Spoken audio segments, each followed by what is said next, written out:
So, in the larger Sukhavati or Pure Land Sutra, those of you who have sort of learned about or followed or are devotees of the Pure Land tradition or the Pure Land way, you know that it's in the larger sutra that the Bodhisattva Dharmakara makes his famous 48 vows in the presence of the Buddha Lokasvara Raja. And it's in the context of those 48 vows that Shin Buddhists or Jodo Shinshu Buddhists in particular focus in on the 18th vow. This is the one that Shinran emphasized as having within its content the essence of what the Buddha wants to teach us in terms of encouraging the mind of entrusting toward the fulfillment of the vow, which the idea is that the Bodhisattva Dharmakara vowed that he wouldn't attain enlightenment unless he could create a pure land of bliss where anybody who just thought about him could be reborn when they die. And so this easy path was, again, emphasized within the Pure Land tradition and brought to its final sort of refinement, I'll say, within the Shin Buddhist tradition, where now here we have a system of pure grace, where again, rather than having to have sort of deep knowledge of the scriptures or to perform good works in the context of somebody who might be taking the kind of precepts, for example, that might occur in a monastery, and of course also then even the idea of devotion is not one that's required. All that's required really is the saying of the name, the Nembutsu, Namu Butsu, and only one time really, and not even that, only just sort of having it in one's sincere mind, one's true mind, in the form of that sentiment, if you will, of entrustment of the power of this primal vow, this 18th vow. But within Shin Buddhism, within the services within Shin Buddhism, as they, at least as they are manifested within the Buddhist churches of America here in the United States, which is a branch or an offshoot of the main Hongwanji in Kyoto, Japan, that what we do within a service in Jodo Shinshu is to recite what they call the Juseige, and I'm not sure I pronounced that exactly correctly. But, I was curious as to what is the Juseige, where does it come from? Because, it's obviously not the 48 vows, and yet they are vows that are recited in some sense by Dharmakara Bodhisattva, the same cosmic Bodhisattva who became Amida Buddha. And I've become especially interested in this in recent days and weeks because I've been participating in a virtual Sangha group that I had the good fortune to be invited to, and this is one of the key things that they do in their service. By the way they do it is that the minister, in this case Reverend Harada, who also is the bishop of the Buddhist Churches of America, he recites it, and we have our mics muted, and frankly, we recite it as well, or at least I do, but obviously with the mics muted. I noted when I was attending a virtual meetings of a prayer group of a Christian tradition that, like when you do the Lord's Prayer, if you have everybody having their mics on, it can sound kind of garbled. So I think they must have learned this lesson, this particular Sangha.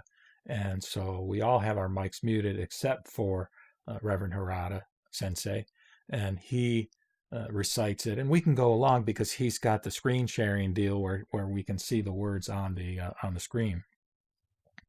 Now, at another time, what I would like to do, once I get a little more familiar with the pronunciation in Japanese of the Juseige, I would like to do that as a chant. But in this video, what I'm going to do is indicate what does it mean in terms of English translation.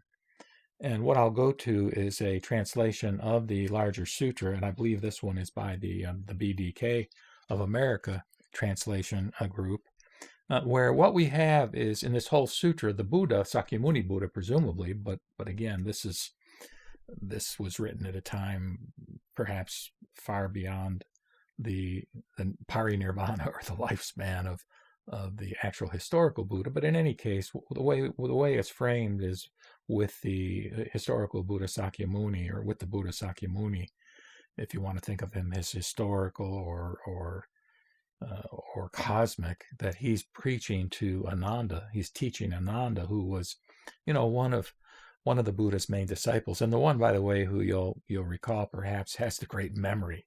He's the one that, when we start all the sutras with "Thus have I heard," I think what it is that it's Ananda kind of relating what he's heard because he can remember it. And of course, in the early times, before the Common Era and in the early Common Era, these were primarily, I think, oral traditions, which helps explain some of the repetition in some of the earlier Theravadan teachings in particular. But in any case, I'm getting off track because what I want to do then is to indicate that at the end of the 48 vows, okay, Dharmakara has made his 48 vows in the presence of Lokasvara Raja. And then the Buddha said to Ananda, okay, he's now back into the narrative mode, telling Ananda about this great cosmic Dharmakara Bodhisattva. He says, Bhikshu Dharmakara, having thus proclaimed those vows, spoke the following verses. So the Juseige are a series of verses which constitute, in effect, some additional vows or some what I might think of as meta vows, vows that sort of are encompassing of the entire sentiment that he's expressing of the wish to generate merit through good works that he can then transfer to human beings who are suffering in order for them not to have to suffer, in order for us not to have to suffer the consequences of our negative karma, which is associated with our greed, our hatred, and our ignorance.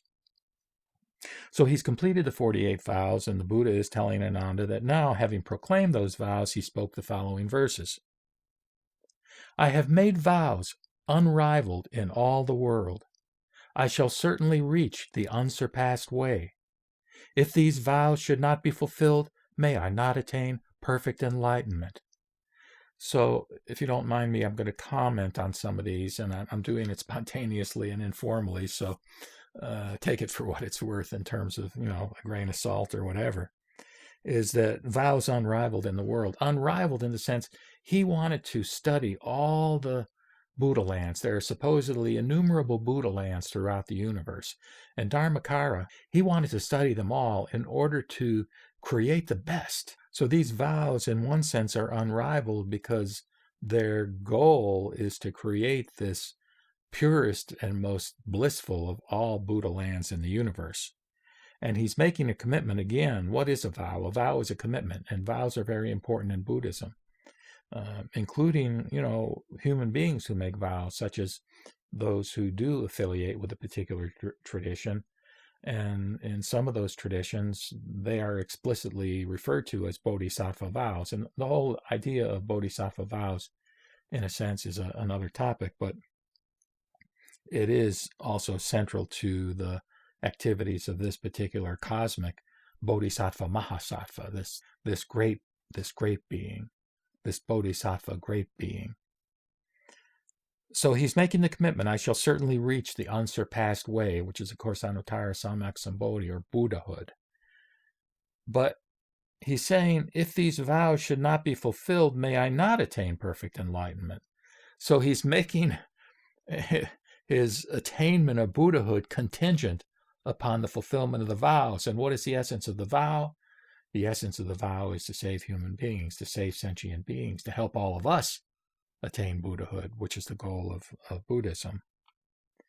If I should not become a great benefactor in lives to come for immeasurable kalpas to save the poor and the afflicted everywhere, may I not attain perfect enlightenment. So he's getting more explicit about him wanting to be a benefactor, him wanting to help people, the poor, the afflicted, people who are suffering. And he intends to do so for immeasurable kalpas. So, of course, this makes me think about the Lotus Sutra in terms of the 16th chapter, which is referring there to the infinite life of the Buddha. In other words, we ordinarily think of Buddhahood as being the story of Sakyamuni, the historical Buddha, where he, practices asceticism, realizes that doesn't work, sits under the Bodhi tree, makes a determination that he's going to sit there until he becomes enlightened, and then does have the insight that the best path is the middle path, and he frames it once he decides he will resign himself to trying to teach it to humans, even though it's very difficult, and he's not sure he can do it. He's not sure humans can get it. He does finally decide to frame it in terms of the Four Noble Truths and the Eightfold Path. So anyhow, instead of having just merely a lifetime where Sakyamuni became enlightened, let's say in his early 30s, and then lived, to, let's say, 85, and throughout that lifetime taught in terms of the insights that he had, and then entered what they refer to as parinirvana, or the final nirvana, which is basically death, where the candle is blown out. Instead of that, this cosmic bodhisattva wants to live for immeasurable kalpas, kalpas being eons, there's a technical definition of it which you can look up, but basically it's a long, long, long, long time. So he's got a life that is, if not infinite, immeasurably long, during which time, if he can fulfill these vows and provide an easy path for us human beings, then he will be available as a source of comfort for us for generations and generations to come. He says, when I attain Buddhahood, my name will be heard throughout the 10 directions. Should there be any place where it is not heard, may I not attain perfect enlightenment. So the idea that evolved in Pure Land Buddhism, and that again got refined to its ultimate degree in Shin Buddhism, is that the power of the vow, the primal vow, the 18th vow, got encapsulated somehow, got summarized, got crystallized, got concentrated in this phrase, Namu Amida Butsu, Namu Amida Butsu. I take refuge in Amida Butsu. I take refuge in Amida Buddha, which is referred to as the name, or the Nembutsu. So the name is the practice within Shin Buddhism, but from another perspective, it's a non-practice, because again, it's not that we have to keep repeating it over and over in order to have our rebirth assured, but it's a form of expressing gratitude. But he's wanting his name to be heard in the 10 directions, by the way, not just by sentient beings, but also by other Buddhas and Bodhisattvas throughout the 10 quarters of the universe. The idea is that he would like all Buddhas to bring the focus in on his name, the Nembutsu, Namu Amida Butsu, as the most powerful, efficacious methodology for manifesting an easy practice by which those of us who are not able to actually tread the Bodhisattva way with all of its complex and altruistic and rigorous practices, that we nevertheless don't have to despair, because we have this easy path that we can follow, which Amida created. He became Amida, so the fact that he became Amida means that his vow was fulfilled. Free of greed and with profound mindfulness and pure wisdom, I will perform the sacred practices. I will seek to attain the unsurpassed way and become the teacher of devas and humans. So again, how does the vow generate the power? It generates the power as a function of his good works, his establishment of a mind free of greed, and his ability to attain a level of mindfulness and concentration and meditation and wisdom and prajna that is unsurpassed and that is ongoing, and from which is accrued just a whole bunch of merit that he can then transfer to us. By the way, and become the teacher of devas and humans within the ranks of different sort of types of beings within the Buddhist scriptures. We hear about devas, I think, who are called gods in a sense. So in Buddhism, gods are not viewed in the same kind of divine way as they are in some other religious traditions. With my divine power, well, he's got divine power. He's not divine, but he's got divine power, spiritual power, okay? Spiritual power from the merit that he's generated. And with my divine power, I will display great light, illuminating the worlds without limit, and dispel the darkness of the 3 defilements. Thus I will deliver all beings from misery. Great light, light being wisdom, wisdom being prajna. And Shinran, when he would sort of do his calligraphy of the six, he did very often the six characters, six Chinese characters, Namu, Amida, Butsu. But he also did 10 characters. And what he incorporated there was the idea of reliance upon the Buddha of unhindered light. This is one of the key attributes of Amida Buddha: light and life. Amitabha, Amitayus, the two names that he has: infinite light, infinite life. Light being wisdom, life being compassion. He's there compassionately for us. So unhindered light throughout the 10 quarters, throughout the universe, characterizes the nature of the light. And there are some of Shinran's gathas, or verses, where he really articulates multiple names: blazing light, or light like the sun and the moon, all kinds of sort of ways of sort of putting into words, verbalizing the nature of this intense and magnificent light of this, of who he became, of who Dharmakara became, namely Amida Buddha. Having obtained the eye of wisdom, gotten in touch with prajna, I will remove the darkness of ignorance, ignorance being the fundamental of the three poisons that afflict us. I will block all evil paths and open the gate to the good realms. When merits and virtues are perfected, his merits and virtues, my majestic light will radiate in the 10 directions, outshining the sun and moon and surpassing the brilliance of the heavens. I will open the Dharma storehouse for the multitudes and endow them all with the treasures of merit. Being always among the multitudes, I will proclaim the Dharma with a lion's roar. So again, what does the Buddha do for us? I don't think the Buddha, whether you want to think of it as Vairocana, Amida, Sakyamuni, Cosmic Sakyamuni, Buddhahood, the Buddha, I don't think the Buddha is omnipotent. I don't think he can reach down and alter our lives in a direct, manipulative way, even though he might wish to be able to do so, given the kind of suffering that some of us have to endure.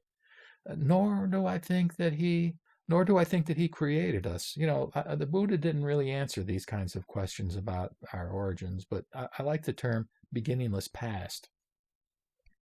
But what the Buddha can do is teach. That's the thing that the Buddha can do. And like in the Lotus Sutra, we hear about the reign of the law, watering the herbs and the trees and the bushes, etc. All throughout the scriptures, throughout the sutras, we hear about the Buddha teaching. So rolling the great Dharma wheel. And so here, Dharmakara is making a commitment to open the Dharma storehouse for the multitudes, to share all the various skillful, expedient forms of the teaching that can relate to individuals who have different psychologies and individual capacities and predilections in terms of what they need for spiritual growth. Open the storehouse and endow them with merit, proclaiming the Dharma with the lion's roar. You often hear the Buddha talk about being on the lion's throne. And I guess that's, for the reason that, back in the day, I guess the lion, the king of all the creatures. But in any case, that symbolism is neither here nor there for our purpose. But the point is that he's proclaiming the Dharma. He's teaching the teachings that are embodied within the entire canon of Buddhism, which when I talk to students, I talk about, some religions you have one Bible or one Quran. Well, we have 100 books of 1,000 pages each. And again, because of the skillful means approach articulated in the second chapter of the Lotus Sutra, the Buddha can pick and choose those different teachings to imbue within particular groups, contexts, individuals, in order to be responsive to what the needs are of those particular recipients of the Dharma. I will make offerings to all the Buddhas, thereby acquiring roots of virtue. When my vows are fulfilled and wisdom perfected, I shall be the sovereign of the 3 worlds. 3 worlds, I guess, past, present, and future. Make offerings to the Buddha. So he's staying humble. He's not saying, I'm going to be the king of the universe and everybody else is going to have to kowtow and bow down to me. he's saying he will continue to make offerings, and making offerings is the first of the 6 paramitas, dana paramita, or giving.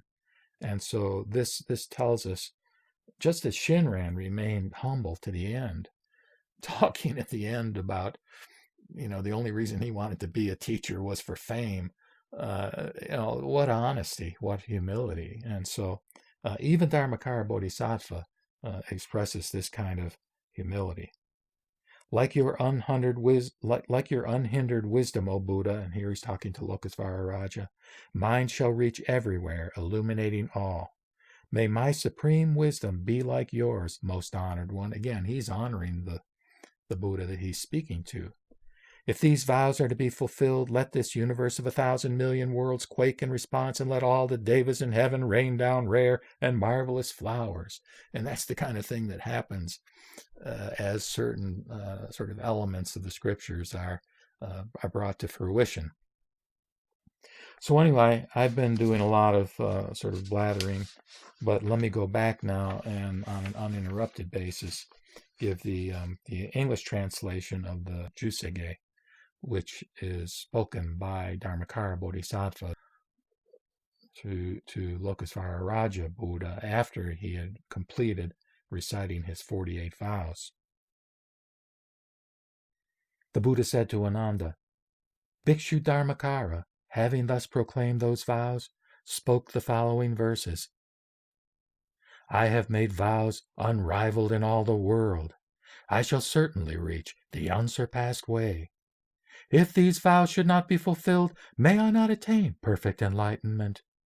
If I should not become a great benefactor in lives to come for immeasurable kalpas to save the poor and the afflicted everywhere, may I not attain perfect enlightenment. When I attain Buddhahood, my name will be heard throughout the 10 directions. Should there be any place where it is not heard, may I not attain perfect enlightenment. Free of greed and with profound mindfulness and pure wisdom, I will perform the sacred practices. I will seek to attain the unsurpassed way and become the teacher of devas and humans. With my divine power, I will display great light, illuminating the worlds without limit, and dispel the darkness of the 3 defilements. Thus I will deliver all beings from misery. Having obtained the eye of wisdom, I will remove the darkness of ignorance. I will block all evil paths and open the gate to the good realms. When merits and virtues are perfected, my majestic light will radiate in the 10 directions, outshining the sun and moon, and surpassing the brilliance of the heavens.